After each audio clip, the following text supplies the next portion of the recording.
If there's nothing as Twitter and TikTok, would there be cancellation? Bro, there's been cancellations since the fucking dawn of time, you know? Like, I think we just think of cancellation now because it's like, got a name to it. I'm talking about internet cancellation. I'm not talking But bro, there was banishments. Like, back in the, like, medieval days, if you were preaching against something, they would fucking banish you. They would be like, yo, get this nigga the fuck out of here. I think they banished Napoleon.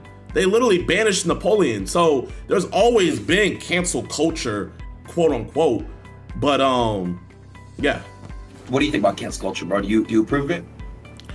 I look at cancel culture like this, man. You know, me personally, I feel like if we read the Bible tells us everything with how to deal with life.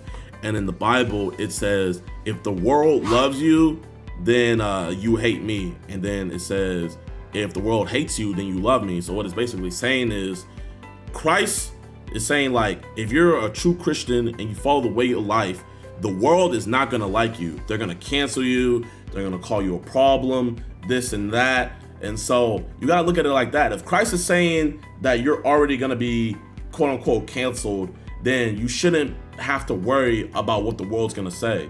As long as you're safe and in Christ's hands, that's all that matters at the end of the day. How religious would you say, like how connected with religion, like Christianity, would you say you are 1 through 10? 1 through 10, man. There's definitely always room for improvement, bro. I'm not. I can't put myself on a scale, but I would definitely say like I'm a far walk away, and I'm trying my best just every day to get closer. How do you feel about like other religions like Judaism and like, you know, Islam and like, well, you know, I mean, it might be kind of controversial to say this, but I feel like, you know, Christianity and Judaism kind of really go hand in hand. It's like, you know, that's true. Like, you can't really have one without the other from the perspective of what you look at. No, the New Testament, the Old Testament. Yeah. It's like, you know what I mean? Yeah, depending on who you ask, you can't have one without the other.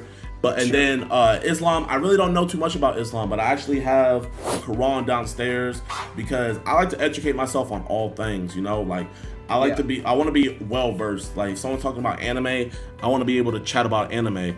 If someone's talking about football, I want to be able to talk about football. If someone's talking about fitness, I want to talk about fitness, or so on and so forth. So, you know, I feel like if you're a one-trick pony, then you're limiting yourself in life. So, I'm not gonna say I know everything because I definitely don't. But like, you know, I try to dabble. But definitely, you know, my life is in Jesus's hands without a shadow of a doubt.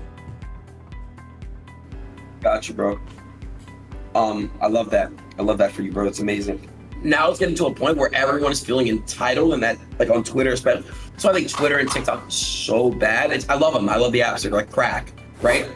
But it's the devil in a way. And you're a Christian, so you know that the devil will sometimes, you know, have traps and all these things. If you follow the God of Abraham, Isaac, and Jacob, like when you look at things through like a spiritual eye, you see traps, and like, bro, there's traps on both sides. You know, you have the obvious traps like the porn and all this other stuff, and then you have the not so obvious stuff that sometimes people need like spiritual awakenings to see through. Like, fuck, man, like, okay, on surface level this isn't bad, but then when you really get down to it, it's like, damn, like really, like I see how this is affecting me, my faith, the way I'm moving and stuff like that. So that's what I'm trying to do, man. Like, even though the views are up right now, I just had a number one video on YouTube, I'm having to like humble myself because, bro, like it was a point back in, it was like December and it was December and January, where whenever I was scrolling and I would see a TikTok of me, like I would read the comments and someone would be like, yo man, Jidion fell off hard. Or they would say, damn bro, like I can't believe I used to fuck with this dude, that and that. And it hurt me to the point where it was just like, fuck, you know, I don't want to be on TikTok and Twitter because I don't want to see that stuff. But now looking back at it, like I had one clip went viral and I read the comments and they were saying the exact same shit. And I just like read it and I was like, damn. And then I just went on about my day. And then we were coming back from London and my editor was like, bro, man, these dudes were saying all this. I mean, my filmer used to like, bro, these people were saying all this stuff about you and stuff like that. And I was just like, oh, it is what it is, man, you know? Like, you can't make everybody happy. Everybody's gonna always have something to say. Like, the only thing I can control is how I feel. And so, Like that's the only that in that situation, that's the only thing I can control. So I'm gonna control that by being happy. I'm gonna control that by like, hey man, you know what?